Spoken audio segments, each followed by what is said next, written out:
Hey folks, today is Friday, May 23rd, 2025. As usual, my name is Jake Baldino, here to talk about all the video game news that has been going on this week. It's a bunch of stuff, a lot of new announcements, a lot of rumors, a lot of games releasing, so let's just jump in. The first thing involves Cyberpunk 2077's sequel, Cyberpunk 2, I don't know, whatever you want to call it. We know this is a thing. It's been officially in the works for quite some time with CD Projekt Red like confirming it and everything, but now we have some interesting new details about where the game may take place. This comes from Mike Pondsmith himself, the guy behind the original tabletop Cyberpunk game. He recently did an interview with a Polish gaming channel called TVGRY. He said that the game will somewhat take place in Night City, but possibly this other location. The quote is, "I spent a lot of time talking to one of the environment guys, and he was explaining how the new place in Project Orion, because there's another city we visit. I'm not telling you any more than that, but there's another city we visit. Night City is still there, but I remember looking at it and going, yeah, I understand the feel you're going for this, and this really does work. And it doesn't feel like Blade Runner, it feels more like Chicago gone wrong. And I said, yeah, I can see this working." That's pretty crazy. That's very cool. So it seems like there's going to be Night City and some other place. Is Night City going to be the main event, and are you visiting this other city, or vice versa? We don't know. None of that is really clear, but Chicago gone wrong could mean a lot of things. This doesn't we don't know necessarily if it's Chicago or like the Chicago area exactly, but maybe a Chicago feeling city.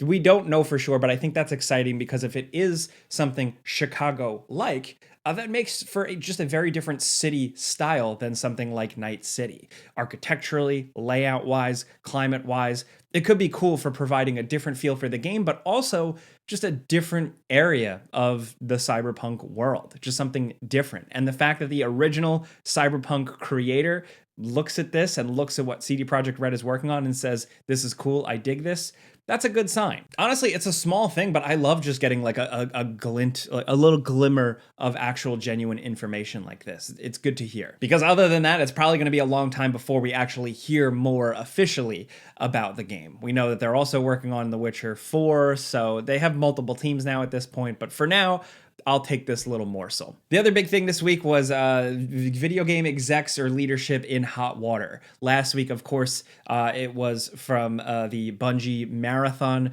art plagiarism scandal, which Bungie has now come out and acknowledged and apologized for. Kind of like another hit, another black eye to a game that, you know, still seems like it should be delayed, and I don't know how I feel about it. But also getting headlines is Randy Pitchford, head of Gearbox, the guy behind Borderlands, acknowledged a tweet where someone was essentially asking him, hey, I hope this game doesn't cost $80. Please don't make it cost $80. And his tweet is this. He said, A, not my call. B, if you're a real fan, you'll find a way to make it happen. My local game store had Starflight for Sega Genesis for $80 in 1991 when I was just out of high school working minimum wage at an ice cream parlor, and blah, blah. I found a way to make it happen. Okay, I don't think that's a good thing to say as a higher up, obviously. I understand. I also scratched and saved and sold all my shit to buy video games. They were expensive then. It was hard. But I don't think a gaming executive saying you should find a way to make it happen, I don't know. I think it's like taking fandom for granted. To me, it just reads like, oh, you're a big fan,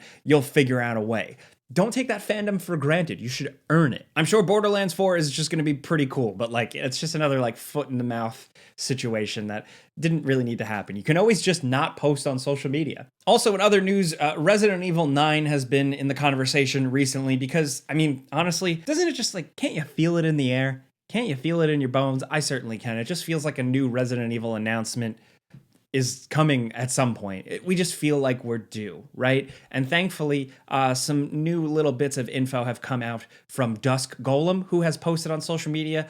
He's gotten some rumors and leaks and stuff right in the past, usually centered around Capcom and Resident Evil. And what was outlined here is essentially that the game originally, this Resident Evil 9, had a much different angle with a open world kind of multiplayer style setting where Jill and Leon are like trapped on this Singapore island. Apparently this was actually more of like a reaction to the initial launch of Resident Evil 7, where it wasn't exactly where they wanted it to be sales wise. That game eventually won out. It had a really long tail with sales and stuff like that, but apparently the game underwent a major reboot in 2021, and I think that's logical, probably from the success of 7 and 8, but also the remakes and stuff like that. The biggest thing, of course, is that this game still seems like it's centered around Leon and also Jill. I can confirm from my sources, I heard in like 2022-ish, Jill, definitely. Could be bullshit from the person I talked to, I don't know, but I would love to see Jill and Leon team up in a game. It just sounds perfect, so I want to believe, but I think the fact that it's not going to be this open world, possible hybrid multiplayer thing is good, is a win. I think Capcom has been on a really good streak with all their stuff, just hitting the right moves, giving the players what they actually want, and that could have been a big miss. That could have been a big fumble and kind of remind us of the Capcom of old. Because Capcom for so long has been trying to make Resident Evil multiplayer happen, and it just still keeps not landing. So here's hoping Resident Evil 9 or whatever it is, whether it has Jill and Leon or not, is just something cool for fans. I've been playing since the first game, Resident Evil 1, and I'm just so happy to still be in this world. Again, we don't know when an actual real announcement is coming. All this stuff is just like leaks, rumors, and me speculating, but if these leaks are true, it seems like they dodged a bullet, and I'm excited to see what the real game actually is. Hey, now before we keep going, this video is sponsored by Raycon. Got a fresh pair right here. Oh, that was actually a good catch. If you're new around here, all you need to know with Raycon is that they are fresh, dependable wireless earbuds that we've been recommending for years now that are packed with features, but thankfully don't break the bank. These go in your ears like this. They don't fall out. They're incredibly comfortable, but they've recently been revived with a nicer new case, quick charge functionality, multi-point connectivity, and most importantly, active noise cancellation, my dude, which is a game changer if you haven't experienced it before. Maybe you're outside or you're going for a walk, you're along a busy highway, drown out some of that highway noise. It's a good way to really get in the zone, listen to your music, filter out a lot of those distractions. I switch that on all the time, especially when I'm outside doing yard work and stuff. And speaking of yard work, let's talk about dads. I've recommended these in the past for a Father's Day gift. Father's Day is right around the corner, and they really are the ultimate gift. I still stand by that. I gave my dad a pair a couple years back, and he still talks about them. He's like, these things are great. I love these headphones. Again, they started about just half the price of other premium brands. You can get a cool capsule cover, like a little protective expression thing, but also they have different colors. I always like blue, but if you want to check these out, all you got to do is click the link in the description down below or head to buyraycon.com/gameranx for 15% off your purchase. Again, click the link in the description down below or head to buyraycon.com/gameranx for 15% off site-wide. Go get something for your dad, get something for you, and big thanks to Raycon for sponsoring this video. Now let's get back to the news. In some quick Metal Gear Solid 3 Delta news, we got a look at the intro. The Metal Gear Solid 3 Delta, or Metal Gear Solid 3 Snake Eater intro has been completely redone with the song Snake Eater re-recorded. Now, like, I am crazy about Metal Gear. I'm a freak. I've talked about it before. Look, right on my desk, I just got this. I got the Mondo Metal Gear Solid 2 soundtrack. It's sick. It's awesome. But like, I'm obsessive, so don't mind me if I'm annoying. But essentially, Cynthia Harrell re-recorded. So this is like an all-new recording, all-new musical production, and it sounds slightly different. If you really listen to it, it sounds different, like the way it's produced, the way the instruments sound, it sounds different than the original. Having said that, Cynthia Harrell still can sing. And that's the best part of this. I'm glad that she's involved. Again, the game is coming out in August, so I will continue to be annoying about Metal Gear Solid up until that and probably after that launches. But yeah, if you want to watch that, the song is still a banger, honestly, especially if you're not nitpicky. It's linked below, as well as everything else I talk about. Also, in the last week or so, there's been a Battlefront II resurgence. Player count has jumped. People have been jumping on and having a lot of fun. This happens. This is like a cyclical thing at this point. People just realize, I want some Star Wars. All right, let's go. Let's play Battlefront.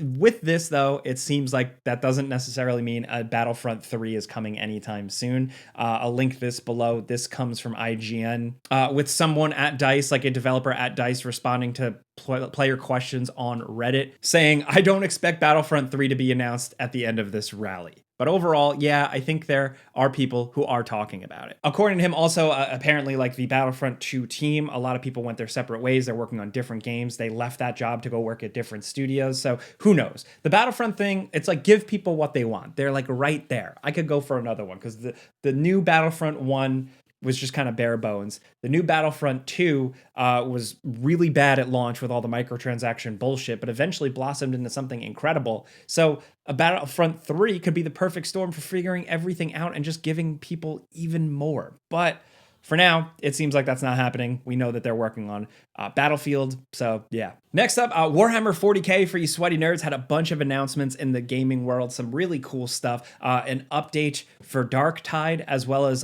new Space Marine 2 stuff, like kind of like their take on Horde mode and some goodies there. But also a Boltgun game, like it's like a typing word game. It's called Boltgun Words of Vengeance. This style of game is cool and it lends its style to Warhammer. I love this. But they also announced Warhammer 40k Boltgun 2.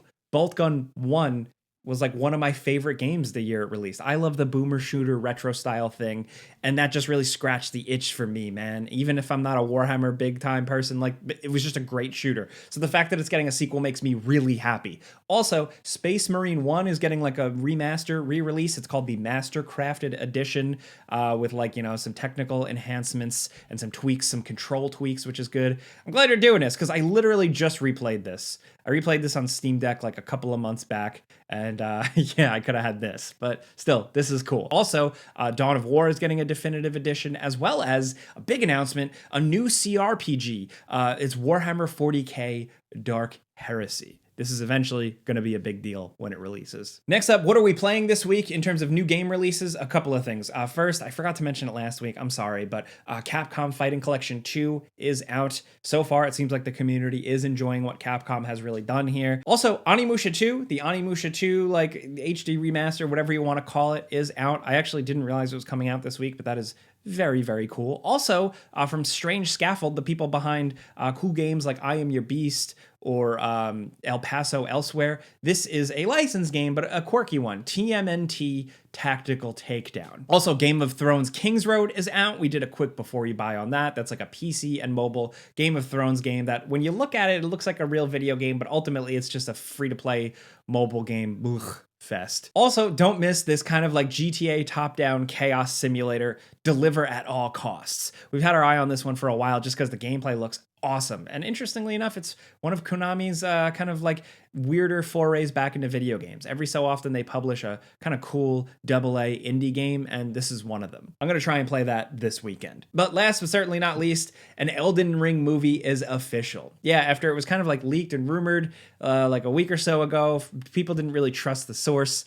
Now it's official. There is an Elden Ring movie in the works with all parties involved, with Alex Garland writing and directing, and A24 behind the producing stuff.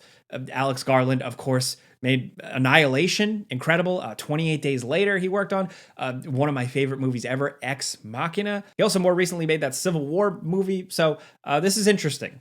Is A24 up to the task of making a big epic thing like Elden Ring? They're going to keep it smaller scale, character focused. I don't know. I can't even picture what an Elden Ring movie would actually be like because they're going to have dialogue, right? And obviously, the way From Software games tell their story is unconventional, especially when you compare it to something like a mainstream movie. So we're just going to have to wait and see. A24 can be kind of creative and weird, so I don't know. Hope for the best. Who knows? This could never happen. They announced Oscar Isaac as Solid Snake in the Metal Gear Solid movie like years ago. Who knows if that's even happening? I don't trust anything until I see it. But that's the gaming news this week. That's everything we wanted to talk about. So let me know in the comments what you think about the Resident Evil 9 leaks and rumors, as well as a Cyberpunk sequel possibly taking place in some kind of Chicago or Chicago-like place. I just think that's really cool. Let's talk about that stuff. Let's talk about the new game releases. And of course, the pinned comment down below. We put a comment there. Reply to that comment. Let us know what you're currently playing just for our video research. It helps. We'll be down in the comments as much as possible, but things get a little crazy. So of course, if you want to yell at me directly, you can find me on social media or YouTube. Just search my name, Jake Baldino, my podcast, Friends Per Second, every other week. But That's it. I got to go see the new Mission Impossible. I'm very excited. I want to see a man jump off a plane or whatever he's going to do. So if you like what I'm trying to do here, clicking a like button helps me out. We appreciate it very much. But that's it. All I ask now is have a great weekend. Be safe. Pizza's on me.